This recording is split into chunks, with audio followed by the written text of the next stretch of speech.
I'm here with Iain. We had our little run or scramble this morning, somewhere from Kamswai up to Adam. Up the Woody Buttress. Yeah, Most of the Woody Buttress, but we got lost. yeah, clearly it takes a while to become a local here in Cape Town. But yeah, we made it.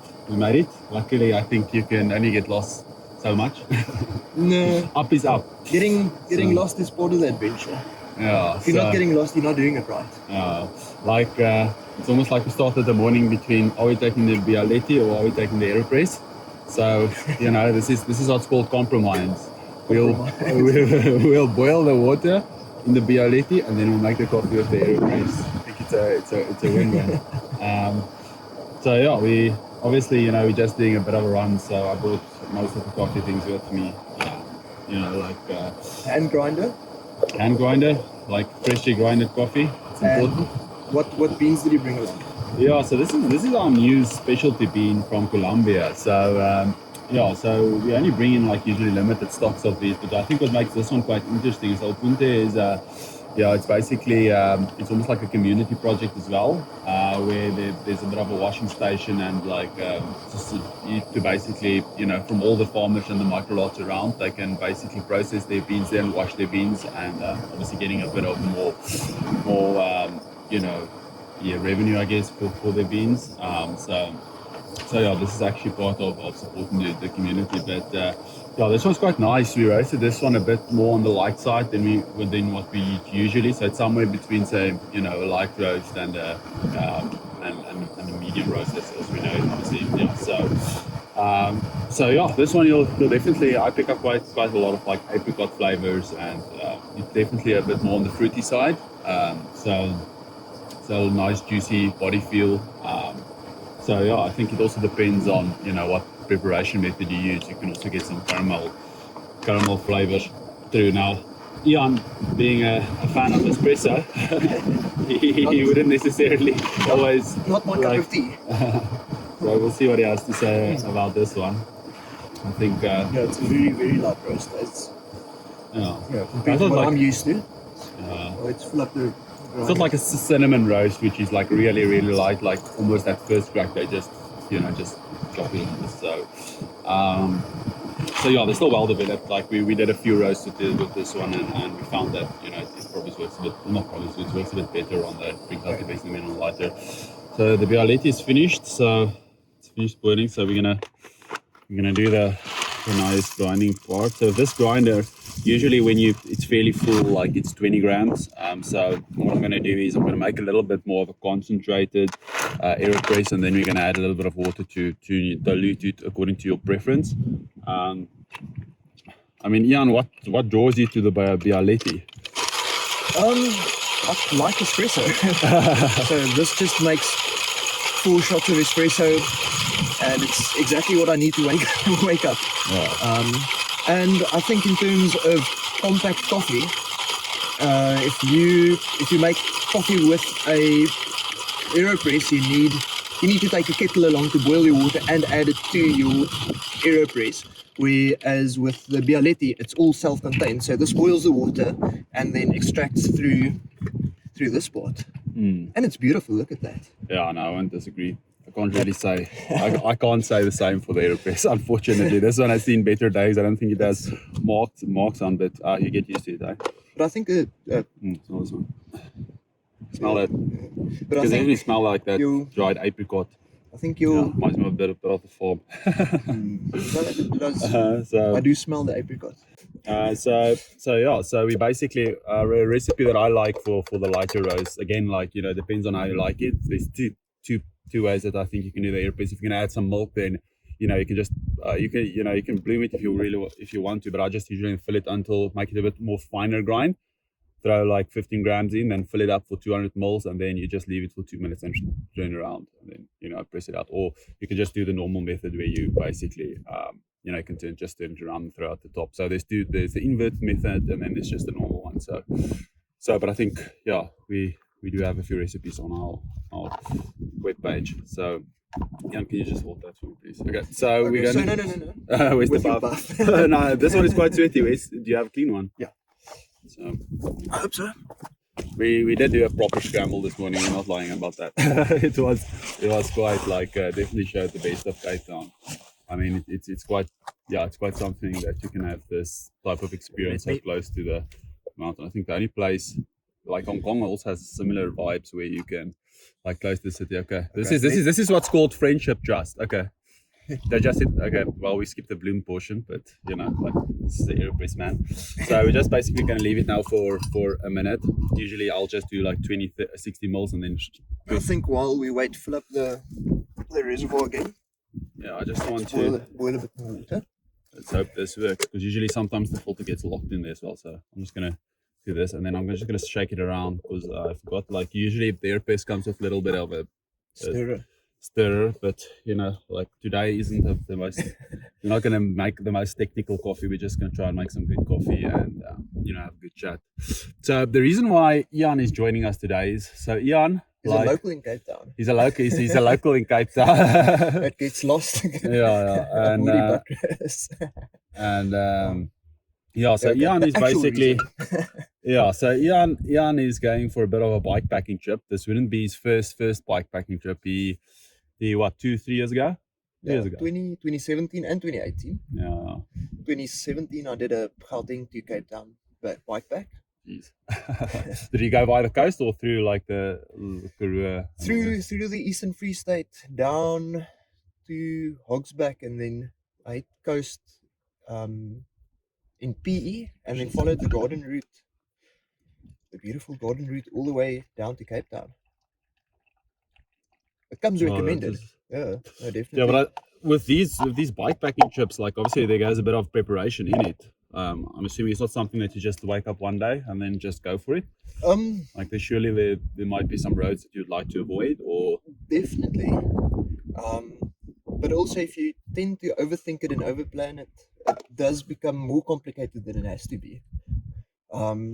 So with this bikepacking trip, I didn't have any overnight stops planned.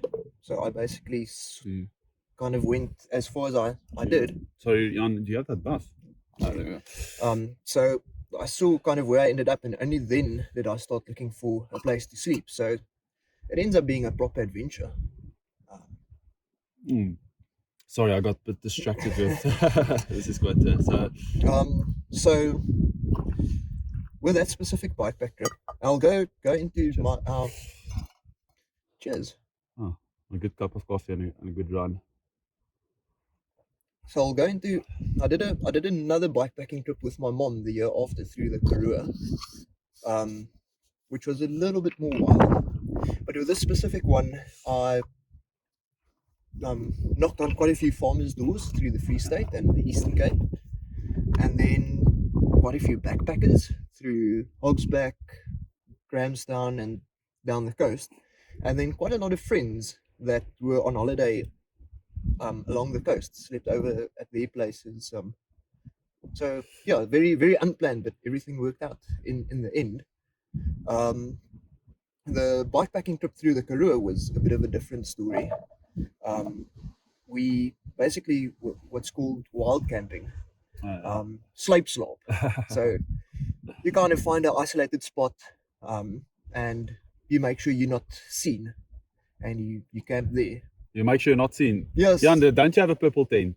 No, I've got for those of you who follow Iain on Instagram or so, I would not say with his color schemes he would be the guy that fits in, like probably blends in. Like, no, although that has changed. Like, no different color socks, you know. He's left his triathlon habits back home in Pretoria. No, I purposefully bought a green tent to blend into the surroundings. And I must say, in terms of bikepacking, I think it's very rewarding to sleep over on farms and at the backpackers, because you get a lot of insight into different people's ways of living and their insights and outlooks in the world. But also the wild camping just brings a whole different element to it, because you have to be self-sustained. You have to take your tent along, you have to take your gas stove along, you have to take, if you don't take it along, you don't have it. Whereas if you stop over on a farm, somebody gives you supper. I just wanted to ask, like, what was your favorite breakfast that you got on a farm? Like, that's one thing about like farms, like the breakfast. Like, so on a bikepacking trip, I tend to get up quite early, so that by 9 I've done kind of like the bulk of the days, well, not the bulk of the day, but like a good 3 hour stretch of the 8 hours that I spend on the road on the day. So I kind of get up at 5, be gone by 5:45. And the one farm that I slept over, the farm owner got up at 5, and by the time I was ready to go, he had boerewors and toast ready for me, and a proper boere moerkoffie. It wasn't quite on this preparation caliber, but it wasn't bad. No, I think it's great. Like, I think that's a great thing about coffee. Like, it's always like, I can go on about coffee and what's good and bad and whatever, but I think the point is, like, it's always great, having that. That's so. Just to give you a little bit of insight into, I think, the impact coffee has on adventures, is on the bikepacking trip through the Karoo that me and my mom did. The first time we wanted to set up the gas stove with a Bialetti, the gas stove was broken.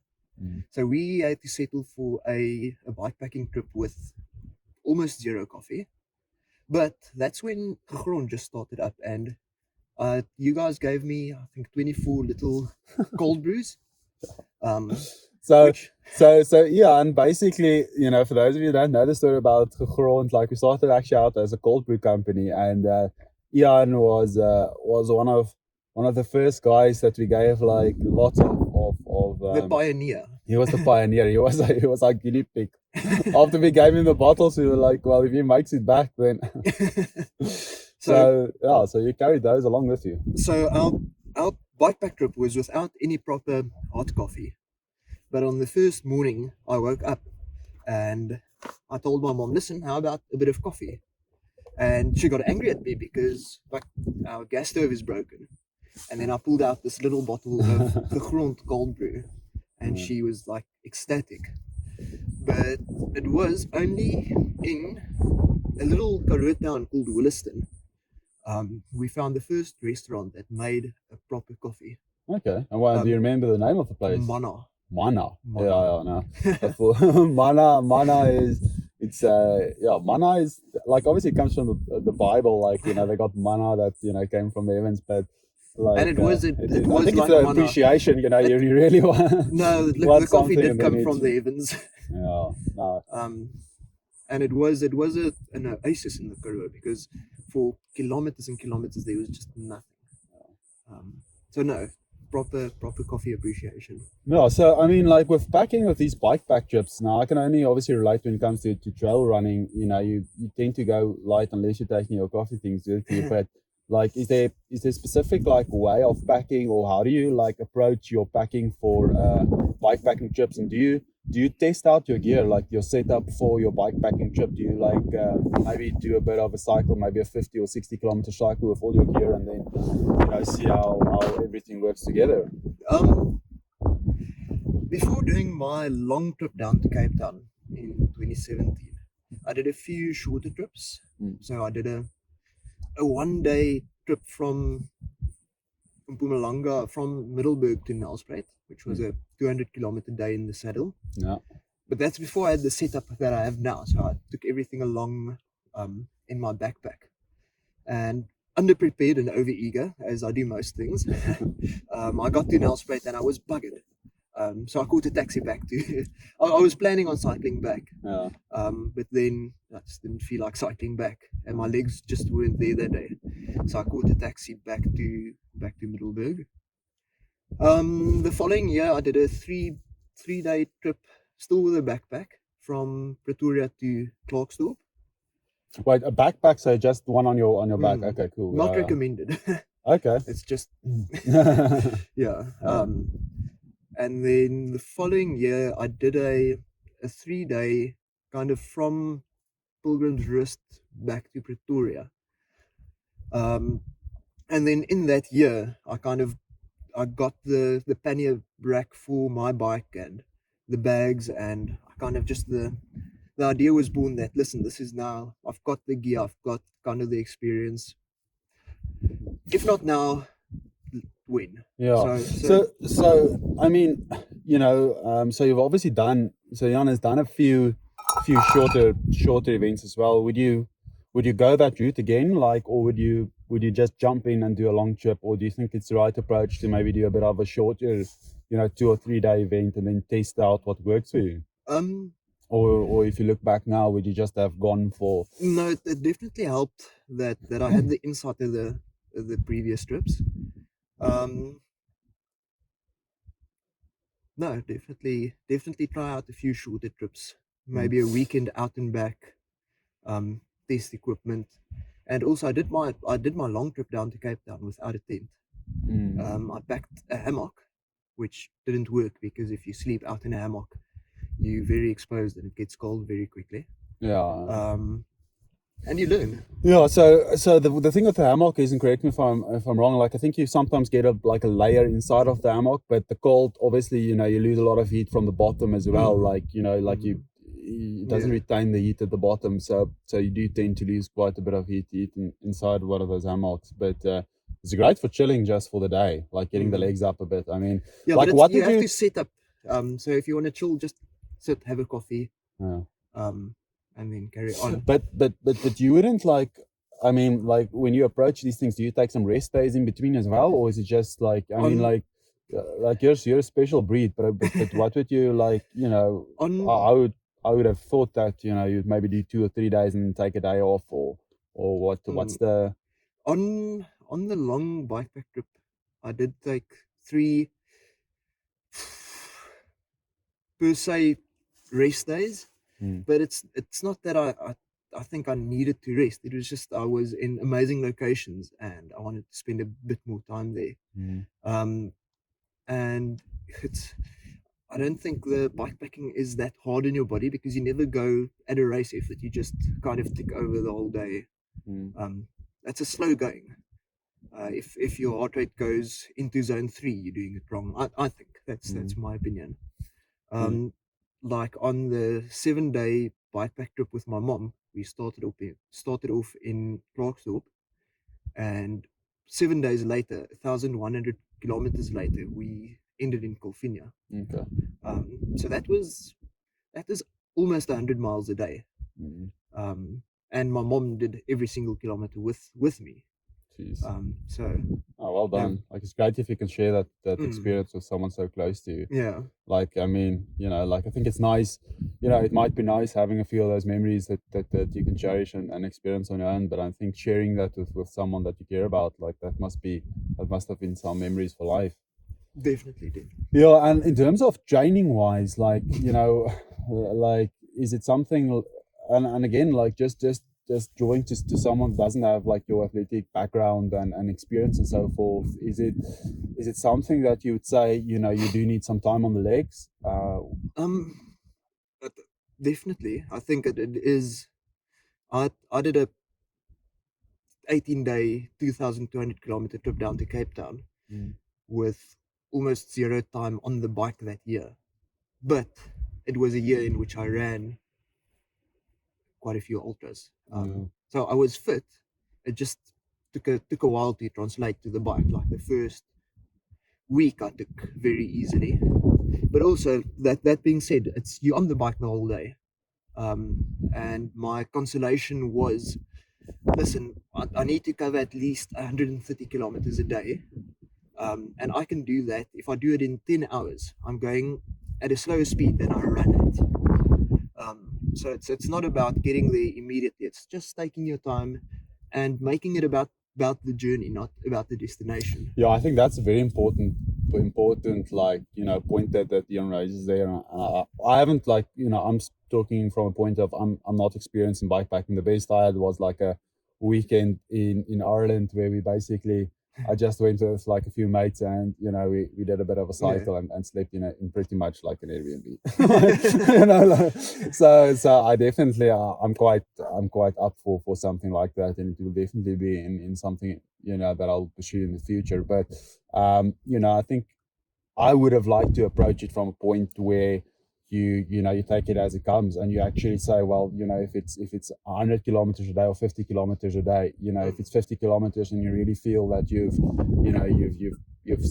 put in a bit of like time and appreciated your surroundings, and it's a nice location, then I think you shouldn't be rushed to pass it. Definitely. Like obviously I think you want to get going, but I It's think about it's a balance, where you're saying, well, I need to cover a bit of miles, but I also need to have the almost how can I put it, the kindness to say, listen, I actually enjoy it here, and I'm going to stay here today, and I'm not going to like worry and get anxious about I'm not going to reach my destination. definitely. I think it's about not wasting time Mm. in terms of not sitting still for too long in places where it doesn't matter, and then in places where it does matter, take the time to enjoy your surroundings. I think on this specific bikepacking trip, I've got 1,000 kilometers more or less to cover, and I've got just over 14 days at my disposal to do it. So I've got a lot of time to use on this. Time to kill. Yeah, so I can literally do 80 k's a day and still be fine. So I think on the kind of the days that there's not a lot to see, cover a lot of distance. And I think through the Cedarburg, where it's going to be tough going because the roads aren't all that good there, and there's a lot to see. It's such an amazing place, the Cedarburg. Maybe do like really short days, and camp a bit more and have a bit more coffee and laze around in the sun a bit more. Meet some of the boertjies in the omgewing. I don't think there's not really much there. There's literally nothing there. Yeah. So I think maybe pitch the tent, and spend a day just reading my book there in the utter silence. That was going to be my next question. Like, how do you pass the time if you've packed the bike for the day? Like, how do you enjoy spending your time in the evenings? And yeah, definitely pack a good book, and then just time on the bike. I'm taking my AirPods along, and I've got quite a few podcasts that I just want to listen to throughout the day. Okay. And is it like these bikepacking trips, like it obviously means something different to different people, but for you, is it like a bit of a personal journey as well? Or do you just like being out there and it's not really about a personal development as much as it's just like extension of what you enjoy doing? Like to me, it's almost like a reset button. It's just I get to not worry about anything. The only thing that I'm doing is getting to the next place and making sure I've got food and water and coffee and a nice place to, well, not even a nice place to sleep, just a safe, dry place to sleep. And it takes, it goes back to basic needs, rather more than anything else. Not worrying what the interest rate is at the moment, not worrying if the lawn is watered, not worrying if I've still got an electricity bill or if the geezer's on or off. That's just basic needs, and there's just something I really enjoy about that. And in terms of food that you take along, like, is there I see you starting to No, so I've discovered the Mama Alles dehydrated food. Yeah. And it's truly amazing.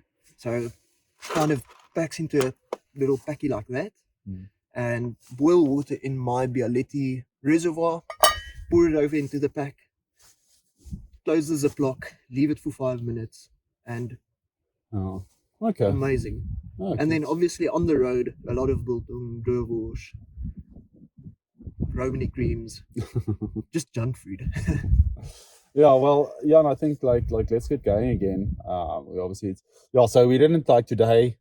I have this theory. I think like for some people might know, some might, but I actually like reside in Ireland for the moment. So I have this theory that the weather in Ireland is just following me around everywhere I go. Because if you look back a few weeks ago, I went to Jorgensburg with Louis, and the weather also followed us around. So I don't think people are going to be wanting to hang out with me for the balance of the holidays. But Iain, we wish you all the best, and we'll definitely get across some Gegrond coffee for your trip, and we'll obviously follow your journey, and hopefully you'll be posting and sharing quite a bit on it. So good luck. And I think maybe we should do a bit of an online interview just before I go into the Cedarburg, or Yeah, after I yeah, come yeah. out of the Cedarburg, or both? No, we'll definitely. I think it'll be pre and post. You know, Definitely. like we'll definitely like 4 or want to- 5 days into the trip, and then Yeah. just before I come back into this civilization again.